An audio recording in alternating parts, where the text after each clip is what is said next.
आज का lecture start करने से पहले मैं आपसे पूछती हूँ, अगर आप कल सुबह उठें और सूरज ही ना निकले तो क्या होगा?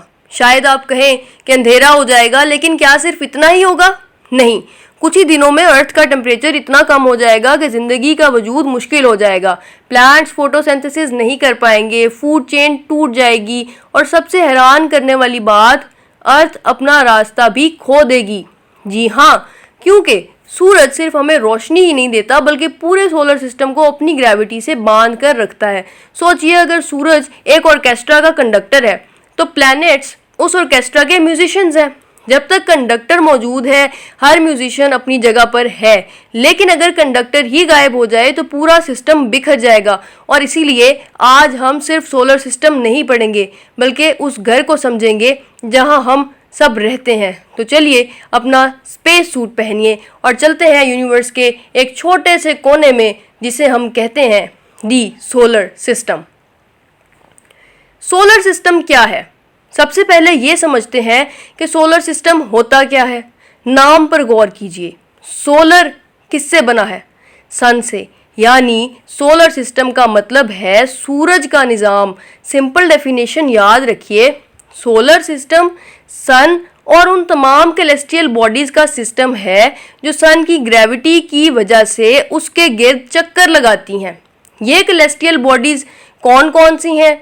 8 प्लैनेट्स, उनके मून्स, एस्ट्रॉयड्स, कॉमेट्स, मेटेरॉइड्स और बहुत सी छोटी छोटी ऑब्जेक्ट्स। यानी सन इस सिस्टम का सेंटर है और बाकी सब उसके गिर्द अपने अपने ऑर्बिट में घूम रहे हैं। एक बात याद रखिए कि ये सब रैंडम तरीके से मूव नहीं करते। हर प्लैनेट का अपना फिक्स्ड पैथ होता है जिसे ऑर्बिट कहते हैं। बिल्कुल उसी तरह जैसे रेलवे ट्रेन अपनी पटरी छोड़कर नहीं चल सकती, वैसे ही प्लैनेट्स भी अपना ऑर्बिट नहीं छोड़ते। अब सवाल ये पैदा होता है, सोलर सिस्टम बना कैसे? आखिर सोलर सिस्टम पैदा कैसे हुआ? क्या सूरज पहले बना या प्लैनेट्स? साइंस के मुताबिक तकरीबन 4.6 बिलियन ईयर्स पहले स्पेस में गैस और डस्ट का एक बहुत बड़ा क्लाउड मौजूद था। इस क्लाउड को कहते हैं सोलर नेब्यूला। अब इमेजिन कीजिए जैसे हवा में धूल घूम रही हो, लेकिन ये धूल आम धूल नहीं थी, इसमें गैसेस भी थीं और फ्यूचर के प्लैनेट्स भी छुपे हुए थे। धीरे धीरे ग्रेविटी ने इस क्लाउड को अपनी तरफ खींचना शुरू किया। क्लाउड छोटा होता गया और तेज घूमने लगा, बिल्कुल उसी तरह जैसे पिज्ज़ा बनाने वाला शेफ आटे को घुमाता है।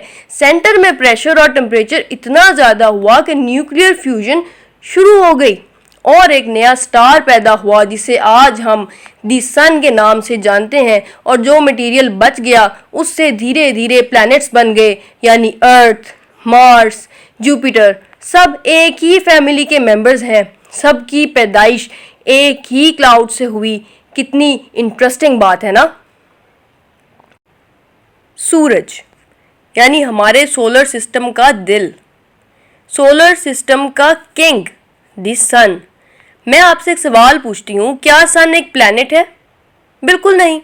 सन इज ए स्टार, और सिर्फ कोई आम स्टार नहीं बल्कि हमारे सोलर सिस्टम का सेंट्रल स्टार।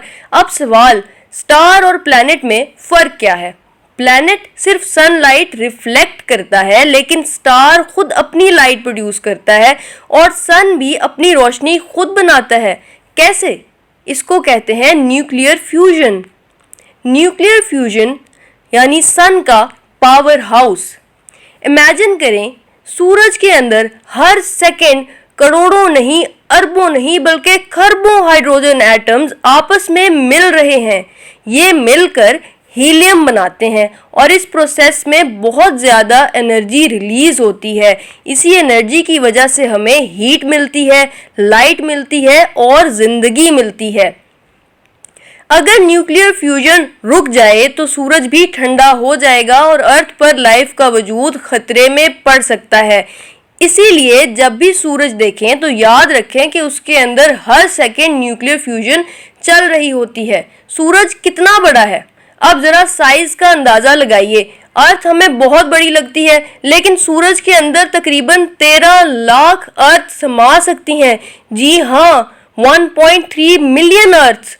और सन पूरे सोलर सिस्टम की टोटल मास का तकरीबन 99.8% हिस्सा रखता है, यानी बाकी तमाम प्लैनेट्स, मून, एस्ट्रॉइड्स सब मिलकर भी सिर्फ 0.2% बनते हैं। अब समझ आया सन को सोलर सिस्टम का किंग क्यों कहते हैं। सन की इम्पोर्टेंस। अब एक सिंपल सवाल, अगर सन ना होता तो ना दिन होता, ना रात, ना मौसम, ना फोटोसिंथेसिस, ना ऑक्सीजन, ना फूड, ना लाइफ, और ना ही अर्थ अपने ऑर्बिट में रहती। यानी हमारी पूरी जिंदगी सूरज से जुड़ी हुई है। इसीलिए साइंटिस्ट्स कहते हैं sun is the ultimate source of energy on earth. Solar system का किंग सूरज है, लेकिन एक किंग अकेला क्या करेगा? उसकी किंगडम भी तो होनी चाहिए, और उस किंगडम में रहते हैं 8 प्लैनेट्स। लेकिन एक सवाल, सिर्फ 8 ही क्यों? और प्लूटो का नाम क्यों हटा दिया गया? आज हम ये सब समझेंगे। प्लैनेट क्या होता है? सबसे पहले ये देखिए कि प्लैनेट किसे कहते हैं। प्लैनेट वो कैलेस्टियल बॉडी है जो सूरज के गिर्द ऑर्बिट करती हो, अपनी ग्रेविटी की वजह से गोल शेप में हो, और अपने ऑर्बिट के आसपास का एरिया क्लियर कर चुकी हो। इसी तीसरी कंडीशन की वजह से प्लूटो को 2006 में प्लैनेट की कैटेगरी से हटा दिया गया। अब उसे ड्वार्फ प्लैनेट कहा जाता है। अब सवाल, 8 प्लैनेट्स के नाम क्या हैं? Mercury, Venus, earth, Mars, Jupiter, Saturn, Uranus and Neptune. अब आ जाते हैं inner and outer planets. Scientist planets को 2 ग्रुप्स में डिवाइड करते हैं। इनर प्लैनेट्स, मरकरी, वीनस, अर्थ, मार्स। इन्हें रॉकी प्लैनेट्स भी कहते हैं। ये छोटे होते हैं और इनकी सरफेस सॉलिड होती है। Outer planets, Jupiter, Saturn, Uranus, Neptune, ये जाइंट प्लैनेट्स हैं। इनमें ज़्यादातर गैसेस होती हैं, इसीलिए इन्हें गैस जाइंट्स भी कहा जाता है। अब चलते हैं प्लैनेट्स की तरफ।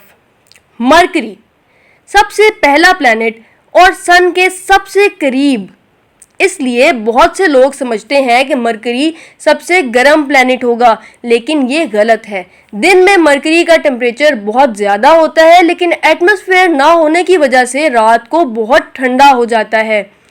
वीनस, अब आता है वीनस। इसे अर्थ ट्विन भी कहते हैं। क्यों? क्योंकि साइज अर्थ से मिलता जुलता है, लेकिन ये अर्थ जैसा बिल्कुल नहीं। इसका एटमॉस्फेयर कार्बन डाइऑक्साइड से भरा हुआ है और ग्रीन हाउस इफेक्ट इतना ज़्यादा है कि सोलर सिस्टम का सबसे गर्म प्लैनेट वीनस है। जी हाँ, मरकरी नहीं।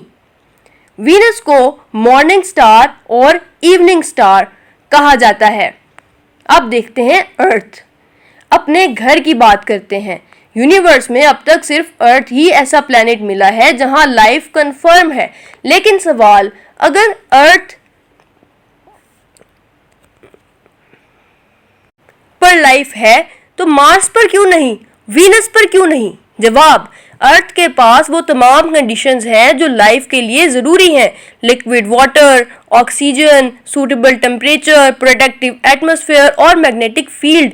इसीलिए अर्थ को ब्लू प्लैनेट भी कहा जाता है। स्पेस से देखने पर अर्थ ज़्यादा ब्लू नज़र आती है क्योंकि इसका तकरीबन 71 हिस्सा पानी से ढका हुआ है और सिर्फ 29% लैंड है।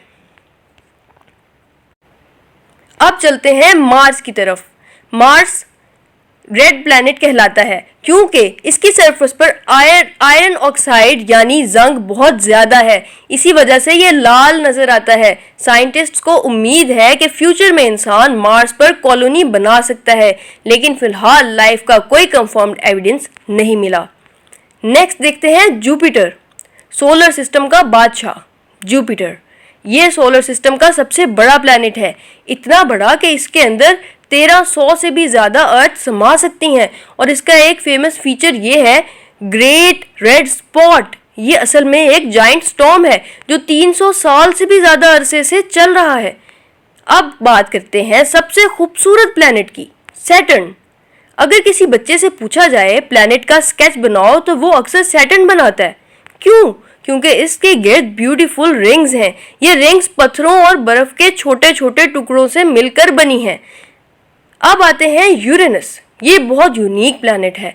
बाकी प्लैनेट सीधे घूमते हैं, लेकिन यूरेनस अपनी साइड पर लेटा हुआ घूमता है, जैसे कोई फुटबॉल जमीन पर साइड से रोल कर रही हो। इसीलिए इसे रोलिंग प्लैनेट भी कहा जाता है। और आखिर में देखते हैं नेपच्यून। ये सन से सबसे दूर प्लैनेट है। यहाँ बहुत ज़्यादा ठंड होती है और सोलर सिस्टम की सबसे तेज़ हवाएं भी यहीं चलती हैं।